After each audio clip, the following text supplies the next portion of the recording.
Madam Deputy Chairman, from the speeches which the Honorable Minister for Planning made in this House and in other House, and from a perusal of the note which has been circulated to us regarding the progress that has been made in the 10th five-year plan and the various statements of the government and the planning commission. I have a feeling that the government of India is trying to assuage the feeling of dissatisfaction in the country through promises of bright future, promises of better efforts, and general promise that everything is going to turn out all right and that there need not be any fear or anxiety in the country.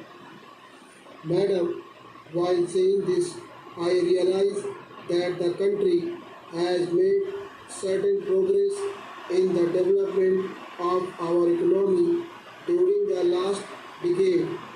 Industrial production has increased, agricultural production has increased, the productive capacity has been built up, and we have also got employment opportunities being created.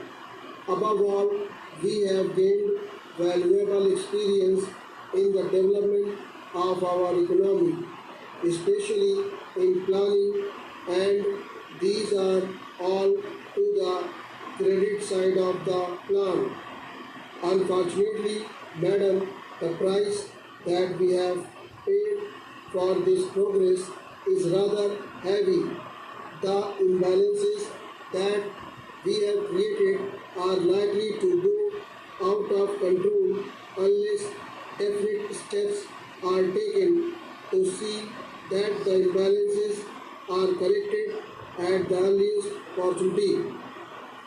The problem of the distribution of income that is generated as a result of the development efforts in the country is a perennial question and comes up again and again in one form or the other before this house, and though I realize that no definite opinion is possible unless we have got some authoritative data and analysis on the subject.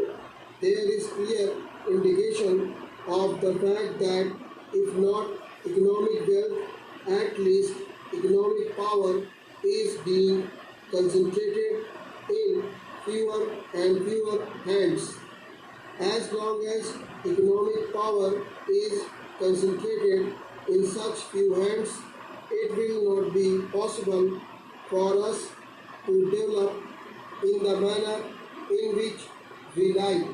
Whatever may be our regulatory and control apparatus, whatever may be our policy, whatever may be the objectives that we place before the country.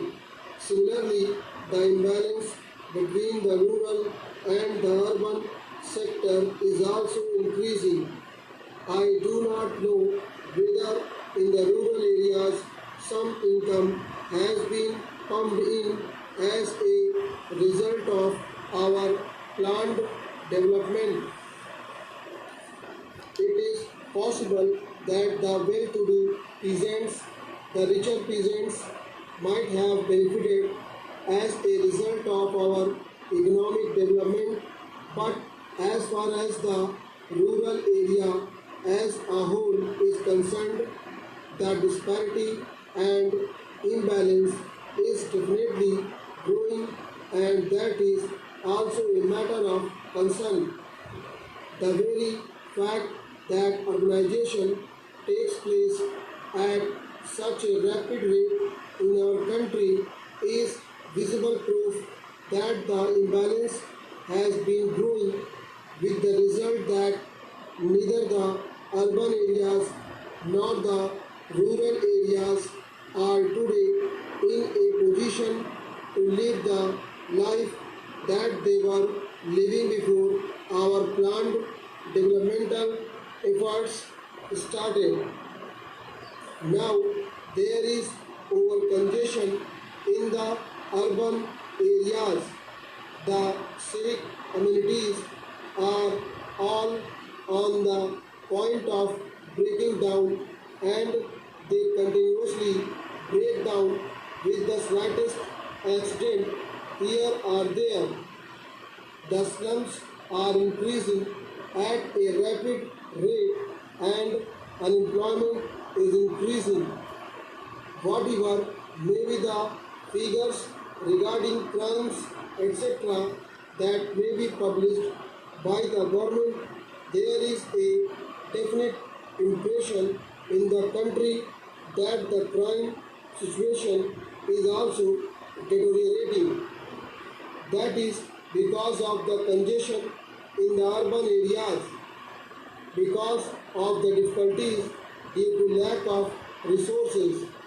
They are unable to deal with the problems that arise as a result of this over congestion, and the problem of law and order becomes more acute as a result of this urbanization.